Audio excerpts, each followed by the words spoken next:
훈련 중 한 병사가 사라졌습니다. 보고서엔 단 2글자, 타령. 하지만 사령관은 믿지 않았습니다. 그 병사는 그의 아들이었습니다. 무전은 끊기고 CCTV는 지워졌고 현장 간부들은 말이 없었습니다.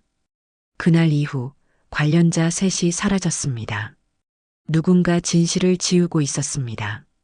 그리고 사령관은 침묵 대신 행동을 선택했습니다. 이제 그날 밤의 진실이 드러나기 시작합니다. 김현수는 새벽 5시에 일어나 차가운 물로 세수를 합니다. 40년간 지켜온 습관이죠. 거울 속 얼굴은 여전히 날카롭고 눈빛은 강철처럼 차갑습니다. 특전사 훈련사령관이라는 직책이 그를 만들어낸 모습입니다. 감정은 군인에게 독이다. 이것이 김현수의 신념이었습니다. 부하들 앞에서 웃어본 적도 화를 낸 적도 없습니다. 그저 묵묵히 명령을 내리고 결과를 받아들일 뿐이었죠. 집에서도 마찬가지였습니다. 아내가 세상을 떠난 후로는 더욱 그랬습니다. 외아들 김태우는 23살입니다. 대학교를 졸업하고 취업 준비를 하다가 갑자기 입대를 결심했습니다. 아버지와 마주 앉아 이야기를 나누는 일은 거의 없었지만 그날은 달랐습니다. 아버지처럼 되고 싶진 않지만 나도 도망치진 않겠습니다. 태훈의 목소리에는 묘한 감정이 섞여 있었습니다. 체념인지 의지인지 알 수 없는 그 무엇이었죠. 김현수는 아들의 말에 대답하지 않았습니다. 대답할 말을 찾지 못했거든요. 태훈은 특전사 예비전력 중대로 자원 입대했습니다. 다른 곳도 많은데 굳이 아버지가 근무하는 부대를 선택한 이유를 김현수는 알 수 없었습니다. 혹시 자신에게 인정받고 싶어서였을까요? 아니면 정말로 도망치지 않겠다는 의지의 표현이었을까요? 입대 첫날부터 이상한 일들이 벌어지기 시작했습니다.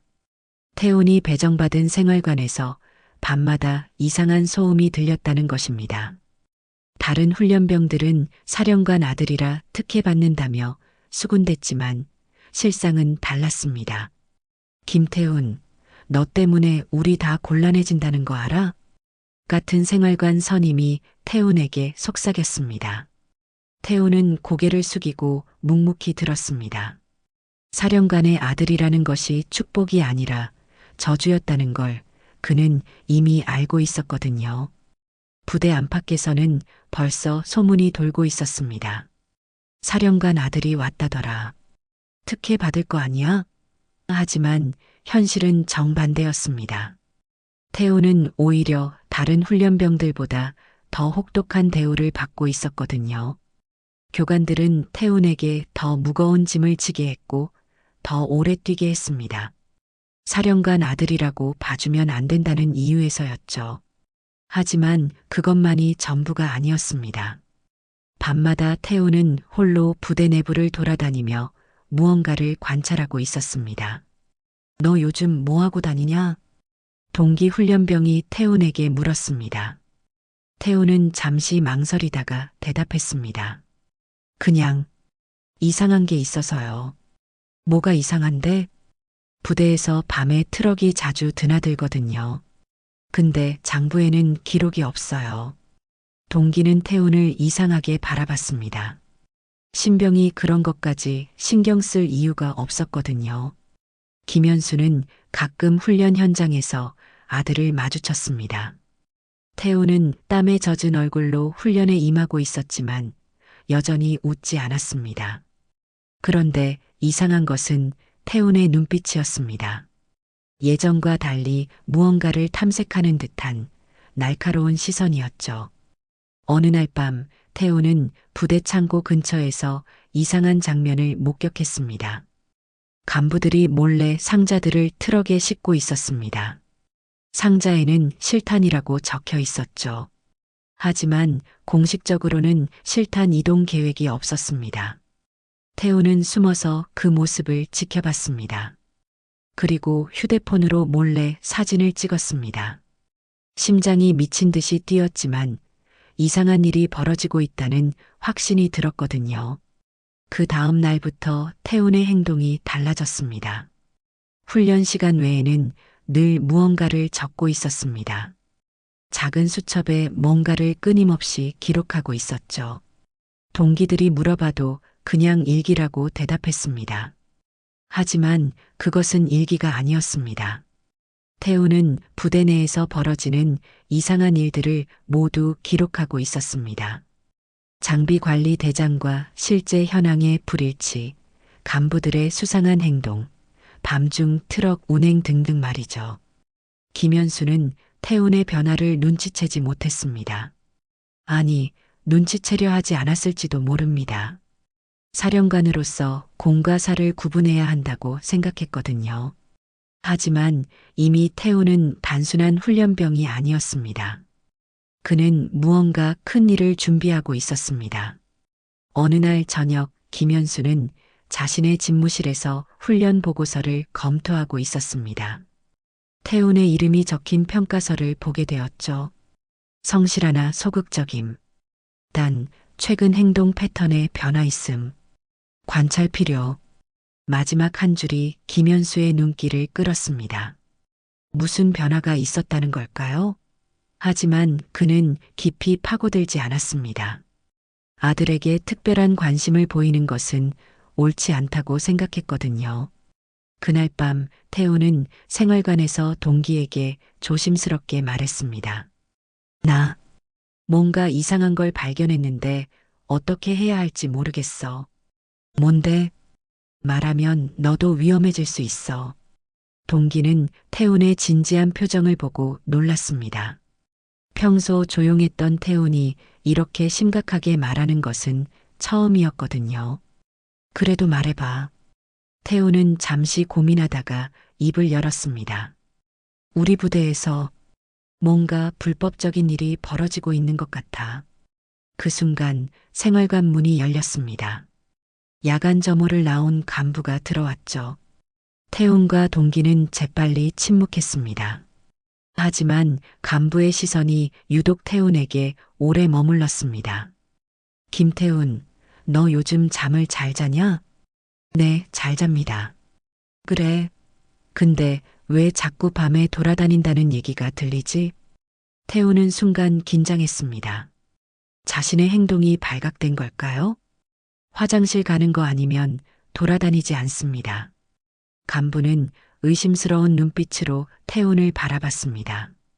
그리고는 아무 말 없이 나갔습니다. 하지만 태훈은 이미 위험하다는 것을 직감했습니다. 그날 밤부터 태훈은 더욱 조심스럽게 행동했습니다. 하지만 그가 수집한 증거들은 이미 충분했습니다. 이제 이것을 어떻게 해야 할지가 문제였죠. 아버지에게 말할 수는 없었습니다. 김현수 사령관이 이 일에 연루되어 있을 가능성도 배제할 수 없었거든요. 태훈은 큰 결심을 했습니다. 진실을 밝히기 위해서라면 위험을 감수하겠다고 말이죠. 하지만 그 결심이 얼마나 큰 파장을 일으킬지는 아직 알지 못했습니다. 그로부터 일주일 후 야간 산악 투입 훈련이 예정되어 있었습니다. 특전사의 핵심 훈련 중 하나로 실전과 같은 환경에서 진행되는 고강도 훈련이었죠. 태훈은 이 훈련을 기다리고 있었습니다. 자신이 수집한 증거를 외부로 전달할 수 있는 마지막 기회라고 생각했거든요. 훈련 당일 오후 김현수는 작전 브리핑실에서 훈련 계획을 점검하고 있었습니다. 총 40명의 훈련병이 참가하는 대규모 훈련이었습니다. 하지만 그의 마음 한구석에는 불안감이 자리 잡고 있었습니다. 태훈이 참가한다는 사실 때문이었죠. 사령관님, 오늘 훈련에서 특별히 주의할 점이 있습니까? 부관이 물었습니다. 김현수는 잠시 망설이다가 대답했습니다. 모든 훈련병의 안전에 각별히 신경 써라. 특히 무전 연락을 철저히 하고. 알겠습니다. 하지만 김현수도 모르는 사실이 있었습니다. 이번 훈련에는 평소와 다른 점이 있었다는 것 말이죠. 훈련 지역 일부가 갑자기 변경되었고 통신 장비 점검도 평소보다 소홀했습니다. 오후 6시 훈련병들이 출발 준비를 마쳤습니다. 태우는 다른 훈련병들과 함께 트럭에 올라탔습니다. 그의 배낭 안에는 평소보다 무거운 것들이 들어 있었습니다. 수첩뿐만 아니라 그동안 수집한 증거 사진들과 USB까지 말이죠. 너 오늘 왜 이렇게 무거워 보여? 옆에 앉은 동기가 태훈에게 물었습니다. 태훈은 억지로 미소를 지으며 대답했습니다. 그냥 긴장되네요. 뭐가? 훈련이야 평소에도 하던 거잖아. 태훈은 대답하지 않았습니다. 오늘 훈련은 평소와 다르다는 것을 그만이 알고 있었거든요. 훈련 중에 잠시 이탈해서 외부 연락을 취할 계획이었습니다. 언론사 기자에게 증거를 전달하려고 했죠. 산악 지역에 도착한 것은 오후 7시였습니다. 해가 지기 시작해서 주변이 어둑어둑해지고 있었습니다. 훈련병들은 조별로 나뉘어 각자의 임무를 부여받았습니다.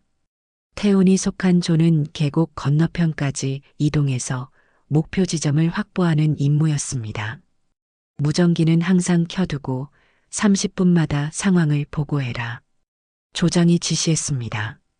태훈은 고개를 끄덕였지만 마음속으로는 다른 계획을 세우고 있었습니다.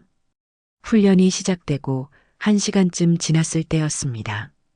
태훈의 조는 험한 산길을 따라 이동하고 있었습니다.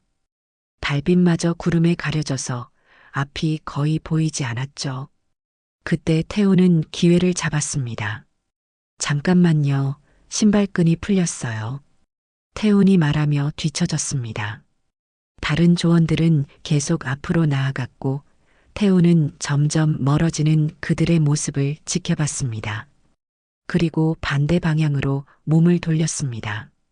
계획대로라면 산 아래쪽으로 내려가서 휴대폰 신호가 잡히는 곳을 찾아야 했습니다. 하지만 어둠 속에서 길을 찾기가 쉽지 않았습니다. 태훈은 손전등을 켜고 조심스럽게 발걸음을 옮겼습니다. 그런데 이상한 일이 벌어졌습니다. 뒤에서 누군가 따라오는 기척이 느껴졌거든요. 태훈은 멈춰서서 뒤를 돌아봤습니다. 하지만 아무것도 보이지 않았습니다. 착각인가? 태훈은 다시 걸음을 옮겼습니다. 하지만 기척은 계속 따라왔습니다. 이번에는 확실했습니다. 누군가 자신을 뒤쫓고 있다는 것을 말이죠. 태훈은 빨리 걸음을 옮겼습니다. 하지만 어둠 속에서 발을 헛디뎠습니다.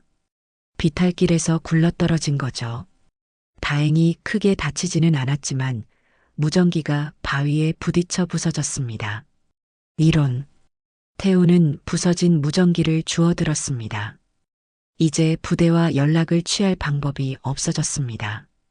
하지만 어쩔 수 없었습니다. 계획을 계속 진행해야 했거든요. 그때 위쪽에서 목소리가 들렸습니다. 김태훈, 어디 있어? 조원들이 태훈을 찾고 있었습니다. 하지만 태훈은 대답하지 않았습니다. 지금 돌아가면 기회를 놓치게 됩니다. 태훈은 계속 아래쪽으로 내려갔습니다. 1시간쯤 더 걸었을 때 드디어 휴대폰에 신호가 잡혔습니다. 그는 미리 연락처를 저장해둔 기자에게 전화를 걸었습니다. 여보세요? 저 김태훈입니다. 약속했던 그 일로 연락드려요. 아, 맞습니다. 어디에 계세요? 지금 산속인데요. 증거 자료를 전달해 드릴 수 있습니다. 하지만 통화는 오래 지속되지 않았습니다. 갑자기 휴대폰 배터리가 떨어진 거죠. 태훈은 당황했습니다. 위치도 제대로 알려주지 못했거든요.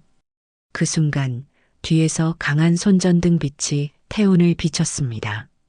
김태훈 이병, 간부의 목소리였습니다. 태훈은 깜짝 놀라 돌아봤습니다. 오준상 중령이 서 있었죠. 그의 표정은 차가웠습니다. 중령님, 어떻게 여기에? 그건 내가 물어볼 말이다. 너 지금 뭐 하는 거야? 태우는 순간 당황했습니다. 변명을 생각해야 했거든요. 길을 잃어서 신호 잡히는 곳을 찾고 있었습니다. 신호? 뭔 신호? 구조 요청하려고요. 오준상 중령은 태훈을 의심스럽게 바라봤습니다. 그리고는 태훈의 배낭을 가리켰습니다. 배낭 검사하자. 예. 배낭 열어. 태훈은 식은땀이 흘렀습니다. 배낭 안에는 증거 자료들이 들어 있었거든요. 하지만 거부할 수도 없었습니다. 오준상 중령이 배낭을 뒤지기 시작했습니다. 그리고 USB와 수첩을 발견했죠. 이게 뭐야? 그냥 개인 물건입니다. 개인 물건? 훈련 중에 이런 걸 왜 가지고 다녀? 태우는 대답할 수 없었습니다. 진실을 말할 수도 거짓말을 할 수도 없는 상황이었거든요. 오준상 중령은 USB를 주머니에 넣었습니다. 그리고는 태훈에게 차갑게 말했습니다. 따라와. 어디로요? 부대로 돌아간다. 하지만 부대로 가는 길은 아니었습니다. 오준상 중령은 태훈을 더 깊은 산속으로 데려갔습니다. 태훈은 점점 불안해졌습니다. 중령님, 이쪽이 부대 방향이 아닌데요. 닥치고 따라와. 오준상 중령의 목소리가 차가워졌습니다. 태훈은 이때서야 심각한 위험에 처했다는 것을 깨달았습니다. 한편 부대에서는 태훈의 실종이 보고되고 있었습니다. 무전 연락이 2시간째 끊어진 상태였거든요. 김현수는 급히 수색 작업을 지시했습니다. 김태훈 이병과 마지막으로 접촉한 시간이 언제야? 오후 9시경입니다. 그 이후로 응답이 없습니다. 김현수는 불안감이 커졌습니다. 아들에게 무슨 일이 생긴 건 아닐까요? 전 부대원 동원해서 수색해라. 지금 당장. 하지만 이미 태우는 흔적도 없이 사라진 후였습니다. 마치 처음부터 존재하지 않았던 것처럼 말이죠. 수색 작업이 시작된 지 12시간이 지났습니다. 헬기까지 동원한 대대적인 수색이었지만 태훈의 흔적은 찾을 수 없었습니다. 김현수는 밤새 잠을 이루지 못했습니다. 아들이 사라졌다는 현실을 받아들일 수 없었거든요. 새벽 6시 급작스러운 보고가 들어왔습니다. 사령관님, 김태훈 이병이 탈영한 것으로 보입니다. 뭐라고? 김현수는 귀를 의심했습니다. 탈영이라니 말도 안 되는 소리였습니다. 훈련 중 도망갔다고? 내 아들이? 증거는? CCTV는 산악 지역이라 없었습니다. 훈련 통신 기록도 삭제된 상태입니다. 삭제됐다고? 김현수는 이상함을 느꼈습니다. 통신 기록이 저절로 삭제될 리는 없었거든요. 누군가 의도적으로 지운 것이 분명했습니다. 누가 삭제했어? 그건 확인이 어렵습니다. 부관의 대답이 어색했습니다. 김현수는 무언가 숨기고 있다는 느낌을 받았습니다. 그날 오후 김현수는 태훈의 생활관을 직접 찾아갔습니다. 사령관이 개인 생활관에 나타나는 것은 이례적인 일이었습니다. 다른 훈련병들은 긴장한 채로 김현수를 바라봤습니다. 김태훈의 사물함 열어. 예, 알겠습니다. 사물함을 열자 평범한 개인 용품들이 나왔습니다. 하지만 김현수는 뭔가 부족하다는 느낌을 받았습니다. 태훈이 항상 가지고 다니던 것들이 보이지 않았거든요. 이게 전부야? 네, 사령관님. 하지만 김현수는 포기하지 않았습니다. 사물함을 더 자세히 살펴봤습니다. 그때 바닥 부분에서 이상한 점을 발견했습니다. 나무 바닥이 살짝 들떠 있었거든요. 이게 뭐야? 김현수가 바닥을 들어 올리자 숨겨진 공간이 나타났습니다. 그 안에는 USB 한 개가 들어 있었습니다. 이런 게 왜 여기에? 김현수는 USB를 집어들었습니다. 다른 사람들이 보기 전에 재빨리 주머니에 넣었습니다.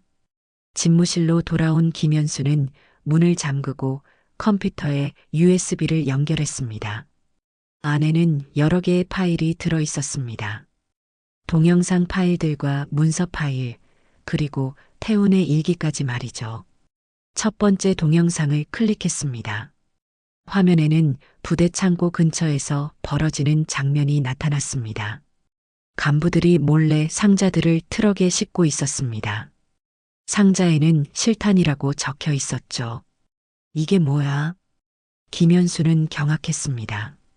실탄의 무단 반출은 중대한 군사범죄였거든요. 하지만 더 충격적인 것은 동영상에 나타난 간부들이었습니다. 모두 그가 신뢰하던 사람들이었거든요. 두 번째 파일은 문서였습니다. 장비 관리 대장과 실제 현황을 비교한 자료였습니다. 엄청난 양의 장비가 장부상으로는 존재하지만 실제로는 없었습니다. 태훈이가 이 모든 걸 조사했다고? 김현수는 믿을 수 없었습니다. 신병이 이런 일을 할 수 있을까요? 하지만 증거는 명확했습니다. 마지막으로 태훈의 일기 파일을 열었습니다. 이걸 들고 외부에 나가면 난 끝날 수도 있다. 아버지는 날 이해 못 하시겠지. 하지만 난 이 군대가 바뀌길 원했다. 김현수는 가슴이 먹먹해졌습니다. 아들이 이런 마음을 품고 있었다는 것을 전혀 몰랐거든요. 그때 갑자기 컴퓨터 화면이 깜빡거리기 시작했습니다. 그리고는 모든 파일이 사라졌습니다. 뭐야? 김현수는 당황했습니다. 컴퓨터가 스스로 파일을 삭제한 거죠. 누군가 원격으로 조작한 것이 분명했습니다. 누가 감히? 김현수는 분노했습니다. 하지만 더 큰 문제가 있었습니다. 이제 증거가 사라졌다는 것이었죠. 그는 급히 USB를 확인했습니다. 하지만 USB도 이미 비어 있었습니다. 모든 파일이 삭제된 상태였거든요. 이런 식으로 증거를 인멸시키다니. 김현수는 이제 확신했습니다. 태훈의 실종은 단순한 탈영이 아니라는 것을 말이죠. 누군가 의도적으로 태훈을 제거하고 증거까지 없애려 하고 있었습니다. 하지만 김현수도 만만치 않았습니다. 그는 군 내부 비밀 감찰망을 가동시켰습니다. 공식적인 경로가 아닌 개인적인 인맥을 통한 조사였죠. 조심스럽게 알아봐. 특히 오준상 중령의 동향을 파악해. 오준상 중령요? 무슨 일로요? 태훈이 실종되기 전에 마지막으로 접촉한 사람이야. 감찰요원은 며칠 후 충격적인 보고를 가져왔습니다. 사령관님, 오준상 중령이 갑자기 휴가를 냈습니다. 그런데 행선지를 알 수 없습니다. 언제부터? 태훈 이병이 실종된 바로 다음 날부터입니다. 김현수는 의심을 확신으로 바꿨습니다. 오준상 중령이 태훈의 실종과 관련이 있다는 것을 말이죠. 그의 최근 행적을 모두 조사해. 알겠습니다. 하지만 조사가 진행될수록 더 많은 의문이 생겼습니다. 오준상 중령뿐만 아니라 다른 간부들의 행동도 이상했거든요. 평소보다 조용했고 뭔가 숨기는 듯한 태도를 보였습니다. 그 며칠 후 또 다른 충격적인 소식이 들려왔습니다. 사령관님, 계곡에서 시신이 발견됐습니다. 시신? 네, 군복을 입은 시신입니다. 신분증도 함께 있었고요. 김현수는 가슴이 철렁했습니다. 혹시 태훈이 아닐까 하는 두려움 때문이었죠. 신분 확인됐어? 김태훈 이병으로 확인됩니다. 군번줄과 군복 조각도 함께 발견됐습니다. 김현수는 주저앉을 뻔했습니다. 아들이 정말 죽었다는 현실을 받아들여야 했거든요. 부검 결과는 익사로 판정됐습니다. 실족해서 물에 빠진 것으로 보입니다. 하지만 김현수는 뭔가 이상하다고 느꼈습니다. 태훈이 그렇게 쉽게 실족할 아이가 아니었거든요. 어릴 때부터 운동을 잘했고 균형 감각도 뛰어났습니다. 치아 확인은? DNA는? 장군님, 외부 제출 지시는 상부에서 막혔습니다. 상부에서? 누가? 그건 말씀드리기 어렵습니다. 김현수는 분노했습니다. 아들의 죽음마저 조작하려 한다는 것이 믿어지지 않았거든요. 그때 한 부대 후임이 조심스럽게 다가왔습니다. 사령관님, 죄송하지만 한 말씀 드리고 싶은 게 있습니다. 뭔데? 그 군복, 저희 중대 거 아니었습니다. 바느질 라벨이 달라요. 김현수는 번개를 맞은 듯 했습니다. 군복이 다르다는 것은 시신이 태운이 아닐 수도 있다는 의미였거든요. 확실해? 네, 확실합니다. 저희 중대 군복은 라벨 색깔이 다릅니다. 김현수는 희망을 품기 시작했습니다. 태운이 아직 살아있을지도 모른다는 희망을 말이죠. 하지만 동시에 더 큰 음모가 있다는 것도 깨달았습니다. 누군가 태운의 죽음을 위장하고 있었습니다. 그리고 그 배후에는 거대한 세력이 있을 것이었습니다. 김현수는 그날 밤 잠을 이룰 수 없었습니다. 군복 라벨이 다르다는 증언이 머릿속을 맴돌았거든요. 만약 시신이 태운이 아니라면 진짜 태운은 어디에 있는 걸까요? 그리고 누가, 왜 이런 조작을 벌이고 있는 걸까요? 새벽 5시 김현수는 평소보다 일찍 일어나 개인적으로 시신이 발견된 계곡을 찾아갔습니다. 공식적인 수사는 이미 끝났지만 그는 직접 현장을 확인하고 싶었습니다. 계곡은 생각보다 깊었습니다. 물살도 거셌고 바위들이 많아서 위험해 보였습니다. 하지만 이상한 점이 있었습니다. 시신이 발견된 지점은 물이 얕은 곳이었거든요.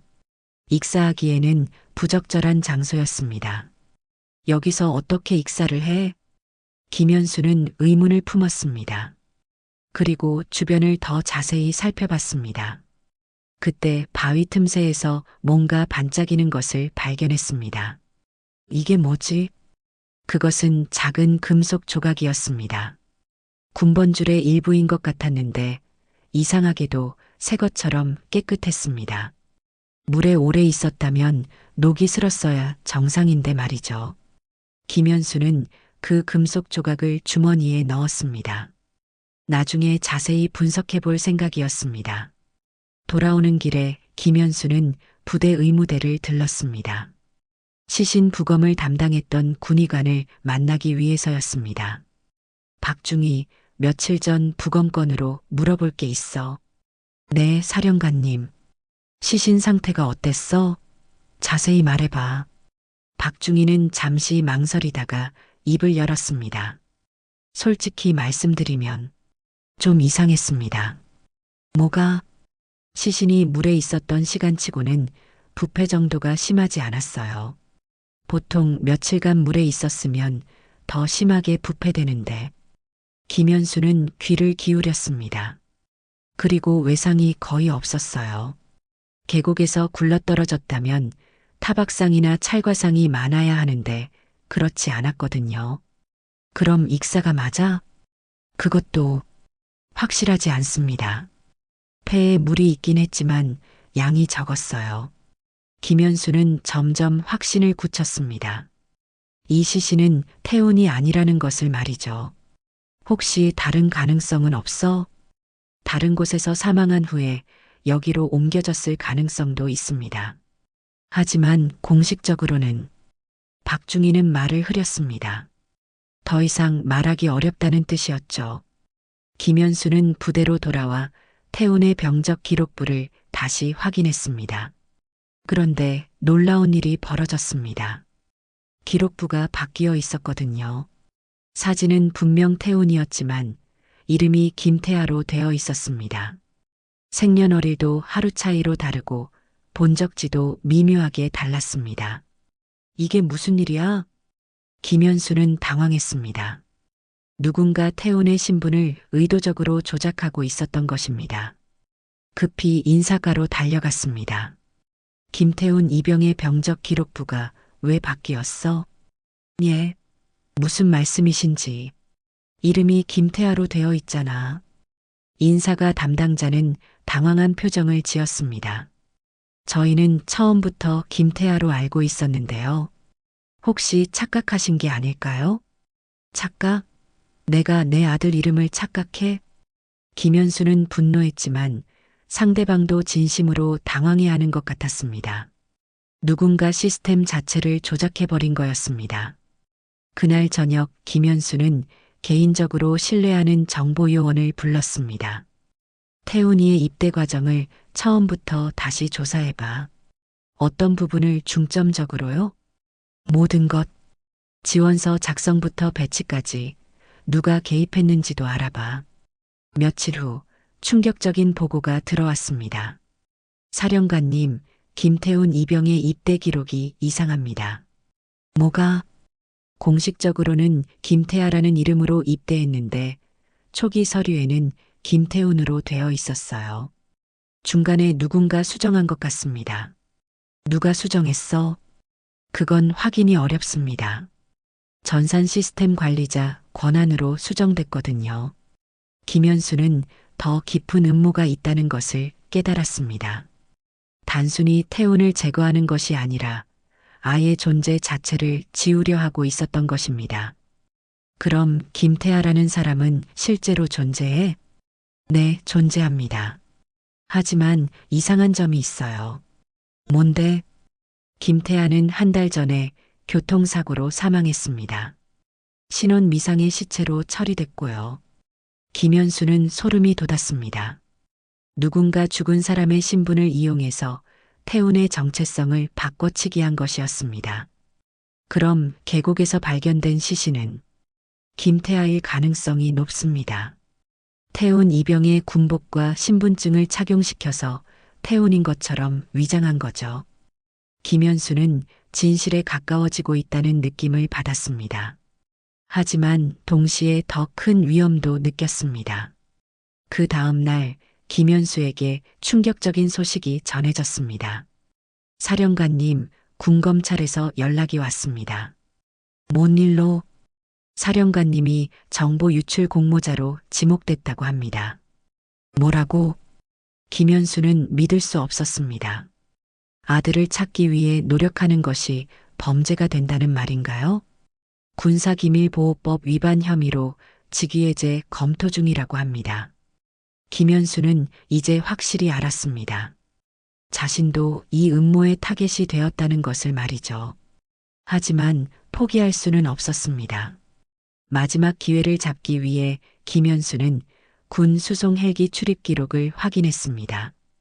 혹시 태훈이 헬기를 통해 빠져나갔을 가능성을 확인하기 위해서였습니다. 기록을 살펴보던 중 이상한 점을 발견했습니다. 태훈이 실종된 그날 밤 예정에 없던 헬기 운항이 있었던 것입니다. 이 헬기는 뭐야? 응급환자 후송용이었습니다.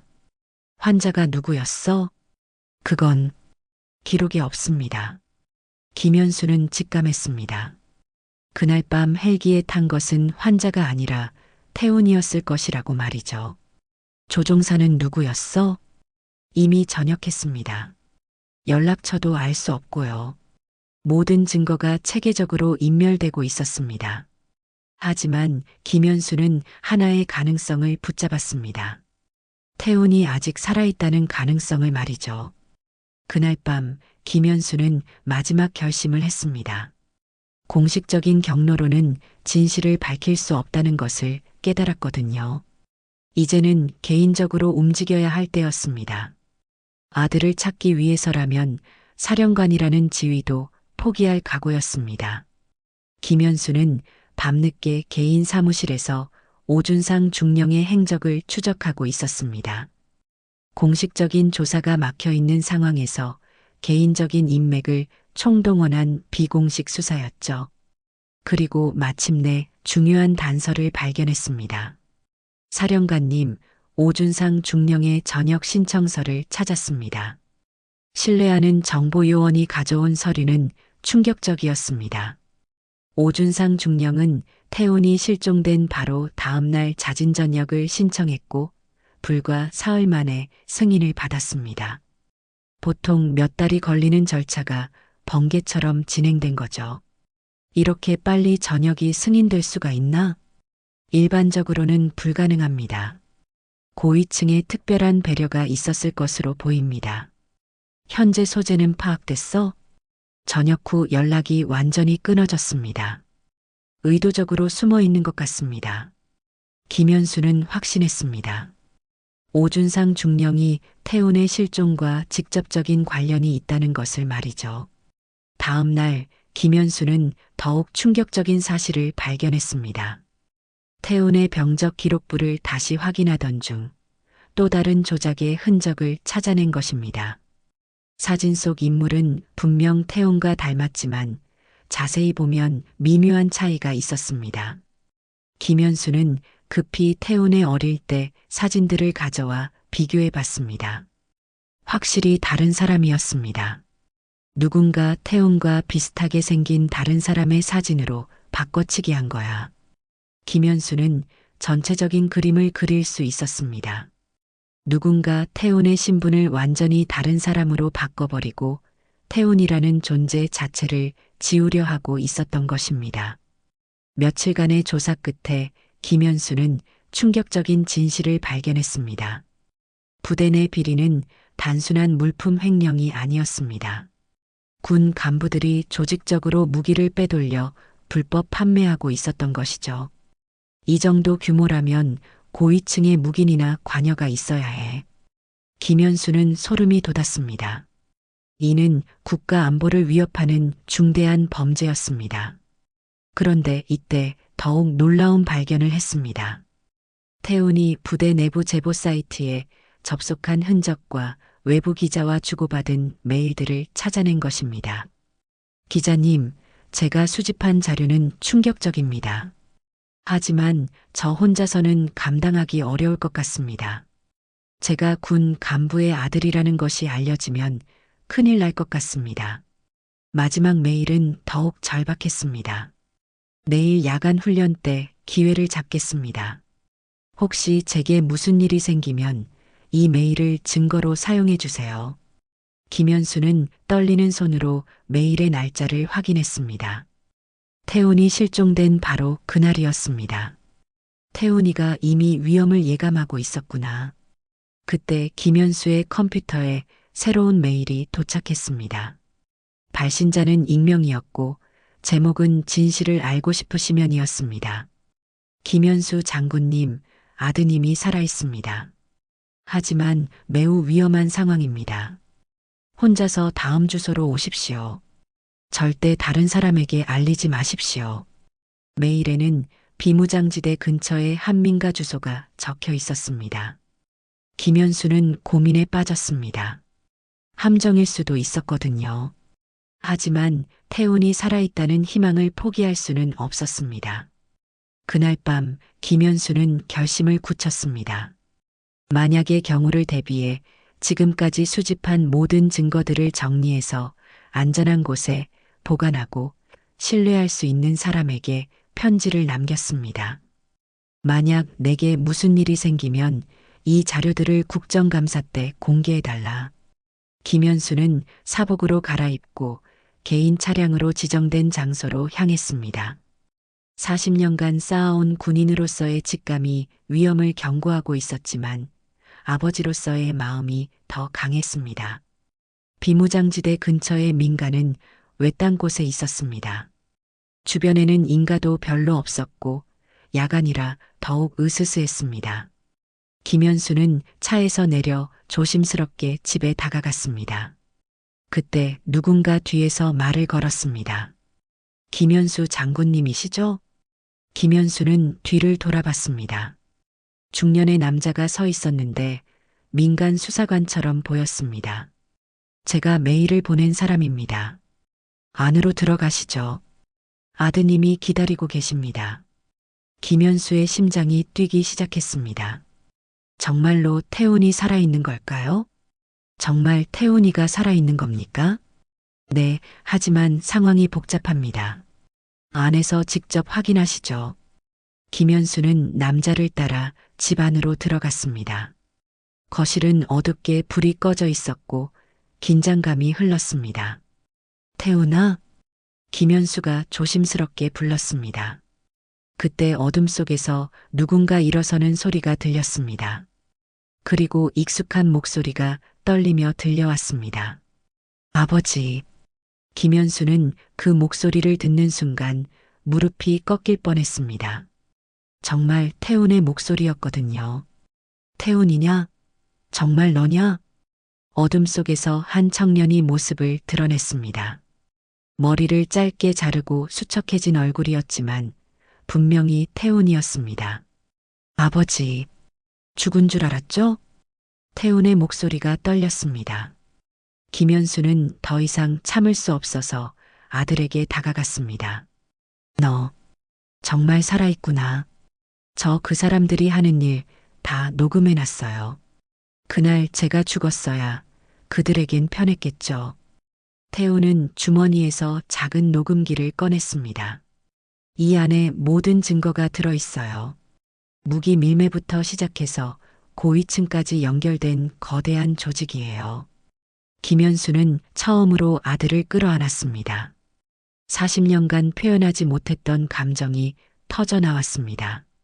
미안하다, 태훈아. 아버지가 너를 이해하지 못해서. 아니에요, 아버지. 저도 아버지를 오해했어요. 아버지와 아들은 그렇게 서로를 껴안으며 눈물을 흘렸습니다. 그때 태훈이 진지하게 말했습니다. 아버지, 이제 진짜 위험해요. 그들이 아버지까지 제거하려고 할 거예요. 그럼 우리가 먼저 움직여야겠다. 김현수는 결심을 굳혔습니다. 이제 모든 진실을 세상에 알릴 때가 온 것입니다.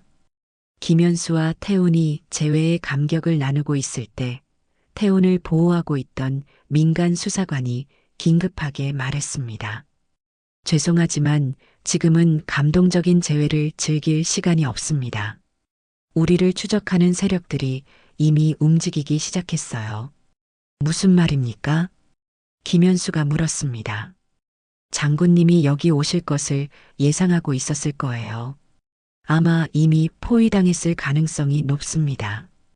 태훈이 아버지에게 다가와 녹음기를 건네며 말했습니다.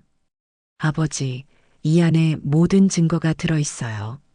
오준상 중령과 다른 간부들의 대화도 있고 무기거래 현장 소리도 녹음되어 있어요. 김현수는 녹음기를 받아들며 물었습니다. 어떻게 이런 걸 녹음할 수 있었어? 그날 밤 오준상 중령이 저를 데려간 곳에서 들은 거예요. 그들은 제가 죽었다고 생각해서 방심했거든요. 태우는 그날 밤의 끔찍한 기억을 떠올리며 말을 이어갔습니다. 중령이 저를 깊은 계곡으로 데려갔어요. 거기서 다른 간부들이 기다리고 있었죠. 그들은 저를 제거할 계획을 세우고 있었어요. 그럼 어떻게 살아날 수 있었어? 다행히 그분이 나타났어요. 태훈이 수사관을 가리켰습니다. 저는 국정원 소속 수사관입니다. 이미 몇 달 전부터 이 사건을 추적하고 있었거든요. 수사관이 설명을 이어갔습니다. 군 내부 무기 밀매 조직에 대한 정보를 입수하고 잠입 수사를 진행하던 중이었어요. 그런데 태훈 이병이 혼자서 이 모든 걸 파헤치고 있더라고요. 그래서 태훈이를 구해주신 겁니까? 맞습니다. 그날 밤 위기 상황에서 구출했죠. 하지만 그들에게는 태훈 이병이 죽은 것으로 알려야 했어요. 김현수는 이제 전체 상황을 이해할 수 있었습니다. 그래서 다른 시신을 이용해 태훈이 죽은 것처럼 위장한 거군요. 네, 하지만 이제 상황이 복잡해졌어요. 장군님까지 이 일에 개입하시면서 그들이 더욱 경계하고 있거든요. 그때 밖에서 차 소리가 들렸습니다. 여러 대의 차량이 집 주변을 포위하는 소리였습니다. 벌써 찾아왔네요. 수사관이 창문으로 밖을 내다보며 말했습니다. 몇 명이나 됩니까? 최소 10명은 되는 것 같아요. 모두 무장하고 있고요. 김현수는 태훈을 보호하려고 앞으로 나섰습니다. 태훈아, 내가 가진 증거가 중요하다. 반드시 살아서 세상에 알려야 해. 하지만 아버지는 난 괜찮다. 40년간 군인으로 살아온 사람이야. 그때 밖에서 확성기 소리가 들렸습니다. 김현수 장군, 나와서 대화합시다. 우리는 평화적으로 해결하길 원합니다. 김현수는 그 목소리를 알아봤습니다. 오준상 중령이었습니다. 오준상이 직접 왔군. 장군님, 절대 나가시면 안 됩니다. 함정이에요. 수사관이 만류했지만 김현수는 이미 결심을 굳혔습니다. 내가 나가서 시간을 벌 테니 그 사이에 태훈이와 증거를 안전한 곳으로 옮겨주세요. 아버지, 안 돼요. 태훈이 김현수의 팔을 붙잡았습니다. 태훈아, 이제는 아버지를 믿어다오. 내가 널 지킬 차례야. 김현수는 태훈의 손을 잡으며 말했습니다. 넌 아버지보다 훨씬 용감한 사람이었어. 나는 40년간 잘못된 길을 걸어왔지만 너는 옳은 일을 하려 했다. 아버지, 이제 가거라. 그리고 진실을 세상에 알려라. 김현수는 문을 열고 밖으로 나갔습니다. 집 주변에는 정말로 여러 명의 무장한 사람들이 포위하고 있었습니다. 오준상 중령, 오랜만이군. 김현수가 당당하게 걸어나가며 말했습니다. 장군님, 이렇게 만나게 되어 유감입니다. 오준상 중령이 다가오며 대답했습니다. 유감이라니, 자네가 내 아들을 죽이려 했는데? 죽이려 했다고요? 오해가 있으신 것 같은데. 오해? 모든 증거를 다 확보했다. 김현수는 태훈이 준 녹음기를 꺼내 보였습니다. 이 안에 자네들의 대화가 모두 들어있어. 무기 밀매부터 시작해서 고위층 연결고리까지 말이야. 오준상 중령의 표정이 변했습니다. 그 녹음기를 내놓으시죠. 안 되겠군. 이미 복사본을 여러 곳에 보냈거든. 김현수는 거짓말을 했습니다. 시간을 벌기 위해서였죠. 장군님, 이렇게 하시면 안 됩니다. 우리도 어쩔 수 없는 상황이었어요. 어쩔 수 없다고? 국가 안보를 팔아먹으면서 돈이 필요했어요. 군인 월급으로는 도저히 살 수가 없었거든요. 오준상 중령의 변명은 한심했습니다. 그때 뒤에서 총성이 들렸습니다. 김현수는 깜짝 놀라 뒤를 돌아봤습니다. 걱정 마세요, 장군님. 지원군이 왔어요. 수사관의 목소리였습니다. 국정원 요원들이 나타나 포위망을 뚫고 들어온 것이었습니다. 모두 무기를 버리고 항복하세요. 국정원 요원들이 확성기로 외쳤습니다. 오준상 중령과 그의 부하들은 갑작스러운 상황에 당황했습니다. 이럴 수가. 오준상 중령, 당신은 군사기밀보호법 위반과 무기 밀수 혐의로 체포됩니다. 김현수는 안도의 한숨을 쉬었습니다. 마침내 진실이 밝혀지는 순간이었습니다. 그때 태훈이 집에서 나와 김현수에게 뛰어왔습니다. 아버지, 태훈아, 이제 안전하다. 김현수는 아들을 끌어안으며 말했습니다. 아버지, 정말 무서웠어요. 나도 그랬다. 널 잃을까봐 무서웠어. 부자는 서로를 꼭 껴안으며 눈물을 흘렸습니다. 이제 진짜 끝난 건가요? 태훈이 물었습니다. 아직 끝나지 않았어. 이제 시작이야. 김현수는 녹음기를 들어보이며 말했습니다. 이 증거로 모든 진실을 밝혀야 해. 그래야 진짜 끝나는 거야. 국정원 요원이 다가와 말했습니다. 장군님, 태훈 이병, 수고 많으셨습니다. 이제 공식적인 수사가 시작될 것입니다. 김현수는 고개를 끄덕였습니다. 그동안 우리 아들을 보호해 주셔서 감사합니다. 제 일이었습니다. 그런데 장군님, 앞으로 더 힘든 일들이 기다리고 있을 것입니다. 무슨 말씀이세요? 이 사건이 공개되면 군 전체가 흔들릴 것입니다. 장군님도 큰 결단을 내려야 할 때가 올 거예요. 김현수는 각오를 다졌습니다. 이제 진짜 싸움이 시작되는 것입니다. 체포 작전이 끝난 후 일주일이 지났습니다. 김현수와 태호는 국정원 안전가옥에서 보호받고 있었습니다. 하지만 예상했던 것보다 상황은 더욱 복잡해졌습니다. 장군님, 문제가 생겼습니다. 국정원 수사관이 심각한 표정으로 말했습니다. 무슨 일입니까? 체포된 오준상 중령이 구속 전 신문에서 충격적인 폭로를 했습니다. 김현수는 불안한 예감이 들었습니다. 뭐라고 했는데요? 장군님이 이 모든 일의 배우라고 주장하고 있습니다. 아들을 이용해서 경쟁 세력을 제거하려 했다는 거죠. 말도 안 되는 소리를. 김현수는 분노했습니다. 하지만 수사관의 표정은 여전히 심각했습니다. 문제는 그럴듯한 증거까지 제시했다는 점입니다.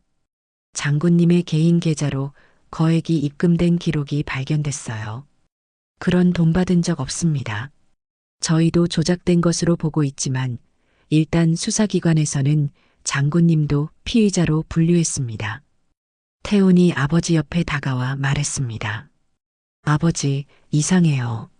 그들이 이런 식으로 역공을 펼칠 줄은 몰랐는데.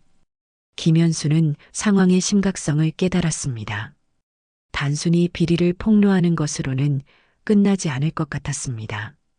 그럼 우리가 가진 녹음 파일은 어떻게 됐습니까? 그것도 문제입니다. 불법 도청으로 수집된 증거라서 법정에서 인정받기 어려울 수 있어요. 김현수는 좌절감을 느꼈습니다. 진실을 알고 있지만 증명할 방법이 막혀버린 것입니다. 그때 태훈이 갑자기 말했습니다. 아버지, 저에게 다른 증거가 더 있어요. 다른 증거? 네, 실은 그날 밤 일을 모두 휴대폰으로 동영상 촬영했어요. 숨어 있는 동안 배터리가 떨어질까봐 끄고 있었는데. 태훈은 주머니에서 휴대폰을 꺼냈습니다. 이 안에 오준상 중령이 직접 무기 거래하는 장면이 담겨 있어요. 그리고 저를 제거하라고 지시하는 장면도요. 수사관의 눈이 빛났습니다. 정말입니까? 확인해 봅시다. 휴대폰 화면에는 선명하게 오준상 중령과 다른 간부들이 무기 상자를 확인하며 대화하는 모습이 담겨 있었습니다. 이 물건들이 해외로 나가면 한 건당 1,000만 원씩이야. 태운 그 녀석 때문에 계획이 틀어졌어. 완전히 제거해야 해. 사령관도 의심하기 시작했어. 조심해야 할 것 같은데. 동영상은 결정적인 증거였습니다.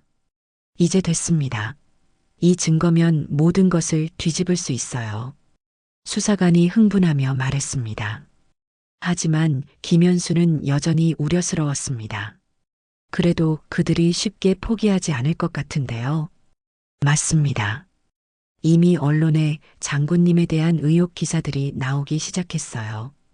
수사관이 태블릿을 보여주며 말했습니다.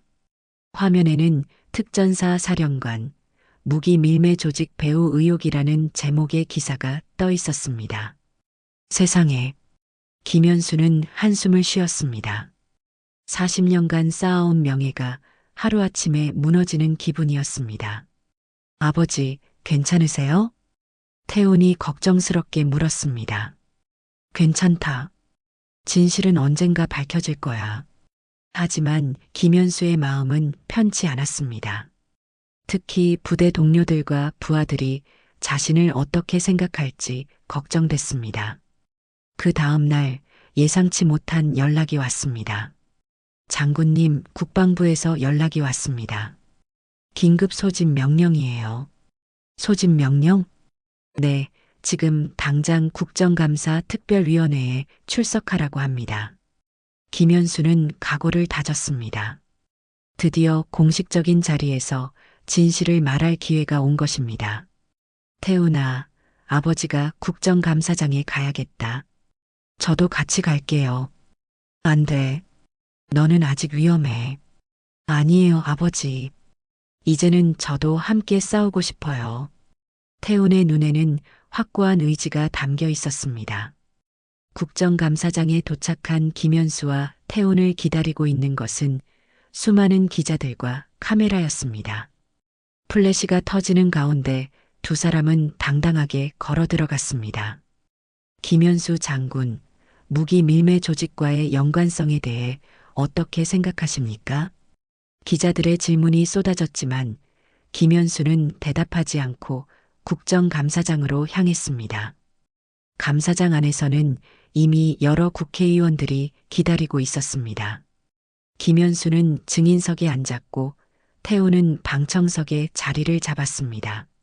김현수 장군, 선서해 주시기 바랍니다. 김현수는 엄숙하게 선서했습니다. 저는 오늘 이 자리에서 진실만을 말할 것을 맹세합니다. 국정감사가 시작되었습니다. 야당 의원들은 김현수를 몰아세웠습니다. 장군, 당신이 무기 밀매 조직의 배후라는 증언이 있는데 어떻게 생각하십니까? 그것은 사실이 아닙니다. 저는 오히려 이 사건의 피해자입니다. 그럼 아들을 이용해서 경쟁 세력을 제거하려 했다는 것도 거짓이라는 말입니까? 당연히 거짓입니다. 제 아들은 정의감으로 행동한 것입니다. 김현수는 차분하지만 단호하게 대답했습니다. 그때 여당 의원이 말했습니다. 장군님, 그럼 진실이 무엇인지 말씀해 주십시오. 김현수는 깊게 숨을 들이쉬고 말하기 시작했습니다. 존경하는 국회의원 여러분, 저는 오늘 40년 군 생활의 가장 부끄러운 순간에 이 자리에 서 있습니다. 감사장이 조용해졌습니다. 하지만 동시에 가장 자랑스러운 순간이기도 합니다. 제 아들이 저보다 훨씬 용감하고 정의로운 사람이라는 것을 알게 되었거든요. 김현수는 태훈을 바라보며 미소를 지었습니다. 제 아들 김태훈은 부대 내 무기 밀매 조직을 혼자 힘으로 파헤쳤습니다. 목숨을 걸고 증거를 수집했습니다. 그 증거가 무엇입니까? 의원이 물었습니다. 김현수는 태훈을 향해 고개를 끄덕였습니다. 태훈은 일어서서 휴대폰을 들어 보였습니다. 이 안에 모든 진실이 담겨 있습니다. 국정감사장이 술렁거렸습니다. 드디어 진실이 밝혀지는 순간이었습니다. 태훈의 휴대폰 동영상이 국정감사장 대형 화면에 재생되기 시작했습니다. 오준상 중령과 다른 간부들이 무기 거래를 논의하는 장면이 선명하게 드러났습니다. 이 물건들이 해외로 나가면 한 건당 1,000만 원씩이야. 태훈 그 녀석 때문에 계획이 틀어졌어. 완전히 제거해야 해. 감사장이 술렁거렸습니다. 의원들도 충격을 받은 표정이었습니다. 동영상은 계속 이어졌고 더욱 충격적인 내용들이 공개되었습니다. 사령관도 의심하기 시작했어. 조심해야 할 것 같은데. 김현수는 건드리지 말자. 대신 아들로 덮어 씌우면 돼. 김현수는 그 말을 들으며 분노했지만 동시에 안도감도 느꼈습니다. 자신의 결백이 증명되는 순간이었거든요. 동영상이 끝나자 감사장은 완전히 조용해졌습니다. 그때 야당 의원이 말했습니다. 이 동영상이 조작된 것일 수도 있지 않습니까? 국과수 감정 결과 조작 흔적이 전혀 없는 것으로 확인됐습니다. 국정원 수사관이 증언석에서 대답했습니다. 여당 의원이 김현수에게 물었습니다. 장군님, 이 모든 상황을 겪으시면서 어떤 생각이 드셨습니까? 김현수는 잠시 생각에 잠겼다가 천천히 입을 열었습니다. 존경하는 의원님들, 저는 40년간 감정 없는 군인으로 살아왔습니다. 그것이 옳다고 믿었거든요. 감사장의 모든 시선이 김현수에게 집중되었습니다. 하지만 제 아들을 통해 깨달았습니다. 진짜 용기란 감정을 없애는 것이 아니라 옳은 일을 위해 두려움을 이겨내는 것이라는 걸 말입니다. 김현수는 태훈을 바라보며 말을 이어갔습니다. 제 아들은 저보다 훨씬 용감했습니다. 혼자서 거대한 비리 조직에 맞섰거든요. 아버지인 저조차 믿지 못할 것이라고 생각하면서도 말입니다. 태훈의 눈에 눈물이 글썽거렸습니다. 저는 오늘 이 자리에서 사령관 김현수가 아닌 아버지 김현수로 말씀드리고 싶습니다. 김현수는 목소리를 높이며 말했습니다. 저는 군 전역을 결심했습니다. 감사장이 술렁거렸습니다. 아무도 예상하지 못한 발언이었습니다. 40년간 지켜온 군복을 벗는 것은 쉽지 않습니다. 하지만 제가 몸담았던 조직에 이런 썩은 부분이 있다는 것을 알고도 계속 있을 수는 없습니다. 김현수는 가슴에서 계급장을 떼어내며 말했습니다. 이 계급장은 제가 평생 자랑스럽게 달고 다녔던 것입니다. 하지만 이제는 부끄럽습니다. 감사장이 조용해졌습니다. 모든 사람이 김현수의 말에 집중하고 있었습니다. 하지만 포기하지는 않겠습니다. 앞으로는 민간인 김현수로서 군의 개혁을 위해 싸우겠습니다. 그때 태훈이 방청석에서 일어났습니다. 아버지, 태훈이 증인석으로 뛰어갔습니다. 보안 요원들이 막으려 했지만 위원장이 손을 들어 제지했습니다. 아버지, 전역하지 마세요. 태훈이 간절하게 말했습니다. 태훈아, 아버지가 군을 떠나면 누가 이런 일들을 막을 수 있어요? 아버지 같은 분이 있어야 군이 바뀔 수 있어요. 김현수는 아들의 말에 감동했습니다. 하지만 아버지는 이미 이 조직에 실망했어. 그럼 바꿔보세요. 아버지라면 할 수 있어요. 태우는 아버지의 손에서 계급장을 받아들며 말했습니다. 저는 앞으로 국방인권감찰관으로 일하게 됐어요. 아버지와 함께 군을 바꾸고 싶어요. 김현수는 아들을 바라보며 눈물을 흘렸습니다.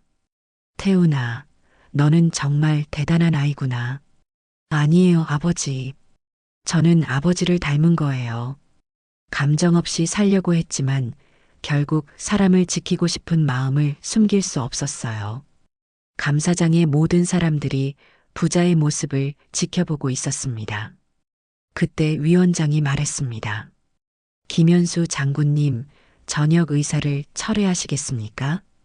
김현수는 잠시 망설이다가 태훈이 내민 계급장을 다시 받아들었습니다. 네, 철회하겠습니다. 대신 군 개혁을 위해 더욱 노력하겠습니다. 감사장에서 박수가 터져 나왔습니다. 그리고 이 계급장을 제 아들에게 물려주고 싶습니다.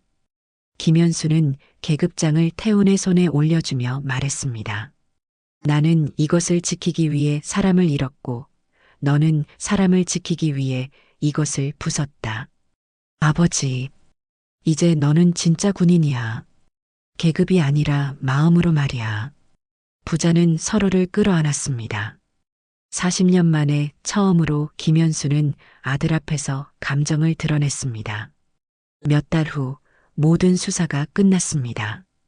오준상 중령을 비롯한 무기 밀매 조직원들은 모두 중형을 선고받았습니다. 김현수는 무혐의로 석방되었고 특전사 개혁위원장으로 임명되었습니다. 태우는 약속대로 국방인권감찰관으로 임명되어 아버지와 함께 일하게 되었습니다. 어느 날 저녁 부대 사무실에서 김현수와 태훈이 함께 개혁 계획을 논의하고 있었습니다. 아버지, 정말 많이 바뀌셨네요. 태훈이 미소를 지으며 말했습니다. 너 때문이야. 내가 나한테 진짜 용기가 뭔지 가르쳐줬어. 저도 아버지한테 배웠어요. 끝까지 포기하지 않는 것을 말이에요. 김현수는 창밖을 바라보며 말했습니다. 그날 탈영범이었던 김태우는 이제 군을 바꾼 증언자가 되었구나. 네, 그리고 감정 없는 군인이었던 김현수는 이제 사람을 먼저 생각하는 지휘관이 되었고요. 부자는 서로를 바라보며 웃었습니다. 진짜 대화를 나누는 아버지와 아들이 된 것입니다. 그날 밤 김현수는 오랜만에 편안한 잠에 들었습니다. 아내의 목소리가 꿈속에서 들려왔습니다. 당신과 태훈이 서로를 이해하게 되어 정말 다행이에요. 김현수는 꿈속에서 아내에게 대답했습니다. 여보, 우리 아들이 날 닮아서 고집이 세긴 하지만 마음은 당신을 닮았어. 따뜻하고 용감하거든. 새벽이 밝아오고 있었습니다. 김현수와 태훈에게는 새로운 시작이었습니다. 이제 진짜 아버지와 아들로 그리고 동료로서 함께 걸어갈 길이 열려 있었습니다. 오늘 사연 어떠셨나요? 당신도 누군가의 아버지고 어머니이며 자식일지 모릅니다. 이 이야기에 공감하셨다면 구독과 좋아요로 다음 진실을 함께 밝혀주세요.